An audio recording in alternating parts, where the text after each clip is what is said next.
അസ്സലാമലൈക്കും. Welcome to 3 honey bees. ഇന്ന് ഞാൻ വന്നിട്ടുള്ളതൊരു നൈറ്റ് റൊട്ടീനായിട്ടാണ് കേട്ടോ. മോനെയൊക്കെ ഇങ്ങനെ പഠിപ്പിച്ചുകൊണ്ടിരിക്കുകയാണ്. മദ്രസയിൽ എക്സാം ആയിട്ടുണ്ട്. ഇവരുടെ കൂടെ ഞാനിരിക്കുന്നുണ്ട് പഠിക്കണമെന്നുണ്ടെങ്കിൽ. അപ്പോൾ ഇതാ മോനോട് ക്വസ്റ്റ്യൻസൊക്കെ ഇങ്ങനെ ചോദിച്ചുകൊണ്ടിരിക്കുകയാണ്. അപ്പോൾ ഞാൻ അന്ന് അങ്ങോട്ട് തിരിഞ്ഞപ്പോഴേക്കും കണ്ടില്ലേ, മോൻ ഓരോ പണിയാണ് കേട്ടോ. ഒരു പെന്നുണ്ട്, ആ പെന്നിൽ അവനിങ്ങനെ ലൈറ്റ് അടിച്ചിട്ട് നമ്മൾ ലൈറ്റ് ഓഫ് ചെയ്യുമ്പോൾ ആ പെന്നിങ്ങനെ ഒരു മിനിങ്ങനെ പോലെ തോന്നും കേട്ടോ. അപ്പോൾ കണ്ടില്ലേ, അപ്പോൾ അവരിങ്ങനെ കളിച്ച് പിന്നെ അവനെ പഠിക്കാനിരുത്തിട്ട് ഞാൻ പിന്നെ ഡിന്നർ ഉണ്ടാക്കാൻ വേണ്ടി അടുക്കളയിൽ കയറിയിട്ട് ബീഫ് ഉണ്ടായിരുന്നു, കുറച്ച് ബീഫും ചപ്പാത്തി ആക്കാമെന്ന് കരുതി. മക്കൾ ചോറ് കഴിക്കോട്ടോ. അപ്പോൾ ബീഫും ചപ്പാത്തി ഇങ്ങനെ റെഡിയാക്കി സെറ്റാക്കി വെച്ചിട്ടോ. അത് അതിനിടയിൽ ചെറിയ രണ്ടാളും കൂടെ താത്തിയും അനിയത്തി നല്ല കളിയാണ് കേട്ടോ. അവരൊരു ടെൻറ്റിൻ്റെ ഉള്ളിൽ എന്തൊക്കെയോ ചെറിയൊരു പാവക്കുട്ടിയുണ്ട്, അവർക്ക് രണ്ടാളും ഭയങ്കര കളിയാണ്. അതിനിടയിൽ എൻ്റെ ഹസ്ബൻഡ് വന്നിട്ടുണ്ട്. അപ്പച്ചിനെ കണ്ടാൽ പിന്നെ ചെറിയ ആൾക്ക് ഭയങ്കര സന്തോഷമാണ് കേട്ടോ. എന്തെങ്കിലുമൊക്കെ മിഠായി ഐസ്ക്രീമോ എന്തെങ്കിലുമായിട്ട് ഇങ്ങനെ കൊണ്ടുവരണം കേട്ടോ വരുമ്പോൾ.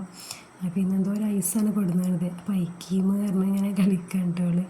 അവളെ ഭാഷയിൽ ഓരോന്ന് പറഞ്ഞിട്ട്, അപ്പോൾ അത് നേരെ ആദ്യം ആരെ കയ്യിലും കൊടുക്കില്ല കേട്ടോ, ഉമ്മാൻ്റെ കയ്യിൽ കൊടുക്കാനാണ് ആദ്യം പോവുക. പിന്നെ അവിടെ നിന്ന് ഉമ്മ അവർക്ക് കൊടുത്തോ പറഞ്ഞപ്പോൾ അങ്ങനെ ഇത്താത്താക്കും കാക്കക്കൊക്കെ അങ്ങനെ അവളിങ്ങനെ കൊടുക്കാൻ കേട്ടോ. അപ്പോൾ കൂട്ടത്തിലിതാ എനിക്കും തന്നൊന്ന് എടുക്കാനൊന്നും കഴിയണില്ല, ഞാൻ തണുപ്പായിട്ട് അവളത് എനിക്ക് തന്നു കേട്ടോ. അത് ഉമ്മച്ചിക്കാണെന്നൊക്കെ പറയുന്നുണ്ട്. അപ്പോൾ ഉമ്മാക്കും കൊടുത്തിട്ടോ. കയ്യിലതിങ്ങനെ പിടിച്ചിട്ട് കൈ ഭയങ്കര ഐസ് ഇതായിട്ട് അവൾക്ക് പിന്നെ കൈ വേദനയാണ്. അപ്പോൾ പിന്നെ കരഞ്ഞുകാണ്ട് എൻ്റെ കയ്യിൽ തന്നെ കൊടുന്നു കേട്ടോ. അപ്പോൾ അത് ശരിയാക്കിയൊരു പിന്നെ ഇതൊരു ഗ്ലാസ്സിലൊക്കെ ഇട്ടെടുത്ത് അവളങ്ങനെ ഇരുന്ന് കഴിച്ചു കേട്ടോ.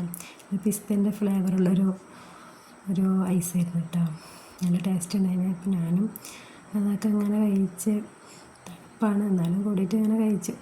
അപ്പോൾ അതാ കുറച്ച് ഫ്രൂട്ട്സ് കൊടുത്തിട്ടുണ്ടായിരുന്നു. അപ്പോൾ അതിൽ പേരൊക്കെ എടുത്തിട്ട് അങ്ങനെ കട്ട് ചെയ്ത് അങ്ങനെ ഞങ്ങൾ എല്ലാവരും കൂടെ അങ്ങനെ കഴിച്ചു കേട്ടോ. നല്ല മധുരം ഉണ്ടായിരുന്നു കേട്ടോ. പേരക്കൊക്കെ ചിലത് മധുരം ഉണ്ടാവും, ഇതെല്ലാം മധുരം ഉണ്ടായിരുന്നു. പിന്നെ അപ്പോഴേക്കും ബീഫൊക്കെ ഇങ്ങനെ റെഡിയായി. അപ്പോൾ അങ്ങനെ ബീഫും ചപ്പാത്തിയൊക്കെ കഴിച്ച് മക്കളൊക്കെ കിടക്കാനും ഇതിനൊക്കെ ഞാൻ പറഞ്ഞയച്ചു കേട്ടോ. മദ്രസയൊക്കെ നേരത്തെ എണീറ്റ് പോകാനുള്ളതാണ്. അപ്പോൾ അവരോട് കിടക്കാൻ പറഞ്ഞിട്ട് ഞാനിത് ക്ലീനിങ് പരിപാടിയിലാണ്. അപ്പോൾ കണ്ടില്ലേ, മോന് മീനിനെ ഭയങ്കര ഇഷ്ടമാണ് കേട്ടോ മോനക്ക്. അപ്പോൾ മോന് ഒരു ബൗളിൽ നിന്ന് ഗോൾഡൻ ഫിഷിനെ എടുത്തിട്ട് ഒരു ചെറിയൊരു ഇതിലാക്കി വെച്ചാണ്ട് ബൗളിൽ ക്ലീൻ ചെയ്യാൻ വേണ്ടിയിട്ട്. അപ്പോൾ അവർക്ക് ചെറുതായിട്ട് ഫീഡൊക്കെ ചെയ്തപ്പോൾ ഇത് നല്ല വിഷമം തോന്നുന്നത്. അങ്ങനെ എല്ലാവരും ആർത്തിയോടെ കഴിക്കുന്നുണ്ട് കേട്ടോ. എല്ലാവരും ആകെ 3 5 ഉണ്ടായിരുന്നു, 2 ചത്ത് പോയിട്ട്. അപ്പോൾ അതിങ്ങനെ ഒരു കഴിക്കണം. അപ്പോൾ ഞാൻ കുറച്ച് നേരം അതങ്ങനെ നോക്കിയിരുന്നു. പിന്നെ നോക്കി നിന്നിട്ട് കാര്യമില്ല, ക്ലീനിങ് നമ്മൾ തന്നെ ചെയ്യണ്ട. അപ്പോൾ ഞാൻ പിന്നെ വേഗം ആകെ മിസ്സായി കിടക്കാൻ കേട്ടോ അടുക്കള. അപ്പോൾ അതൊക്കെ ഇങ്ങനെ ഫുള്ള് ക്ലീൻ ചെയ്ത് മോറാനുള്ള പാത്രങ്ങളൊക്കെ ഇങ്ങനെ സിങ്കിൽ കൊണ്ടിട്ടിട്ടോ. ഒരുപാട് പാത്രമുണ്ട് കഴുകാൻ, അതൊന്നും ഞാൻ വീട്ടിൽ എടുത്തിട്ടില്ല. ഞാൻ പിന്നെ അത് വേഗം കഴുകി വെച്ചിട്ട് നേരത്തെ കിടക്കാമെന്ന് കരുതിയിട്ട്. അപ്പോൾ ഇങ്ങനെ പാത്രങ്ങളൊക്കെ കഴുകി ഫുള്ള് ക്ലീനാക്കി ഇങ്ങനെ സെറ്റാക്കി വെച്ചിട്ടോ. അതിനിടയിൽ ഫ്ലാസ്കൊക്കെ വെള്ളം വെച്ചിട്ടുണ്ടാവും രാവിലത്തേക്ക് വേണ്ടിയിട്ട്. അപ്പോൾ അത് ഫ്ലാസ്കൊക്കെ വെള്ളമൊക്കെ തളിച്ച് വന്നപ്പോൾ അത് ഫ്ലാസ്കിലാക്കിയിട്ട് അതവിടെ ഉമ്മാൻ്റെ റൂമിലോട്ട് കൊണ്ടുപോയി കിട്ടോ. ഉമ്മാക്ക് രാത്രി എന്തെങ്കിലും ആവശ്യം വന്നാലോ എന്ന് കരുതിയിട്ട് അവിടെ റെഡിയാക്കി വെക്കേണ്ടതാണ്. അങ്ങനെ മക്കളൊക്കെ കിടക്കാൻ പറഞ്ഞു വെച്ച് കഴിഞ്ഞപ്പോൾ ഞാനിത് കുറച്ച് മാക്സിൻ്റെ ശീലങ്ങളുണ്ടായിരുന്നു. അപ്പോൾ അതൊക്കെ ഇങ്ങനെ കട്ട് ചെയ്ത് എല്ലാം നാളേക്ക് വേണ്ടി സെറ്റാക്കി വെച്ചിട്ട് സ്റ്റിച്ച് ചെയ്യാൻ നിർത്തിയിട്ട്. അപ്പോൾ അതിനിടയിൽ റൂമിൽ വന്നൊക്കെ മക്കൾ 3 നല്ല ഉറക്കമായിട്ടുണ്ട്. ഇത്രയേ ഉള്ളൂ കേട്ടോ ഈ വീഡിയോ. എല്ലാവരും സപ്പോർട്ട് ചെയ്യണേ.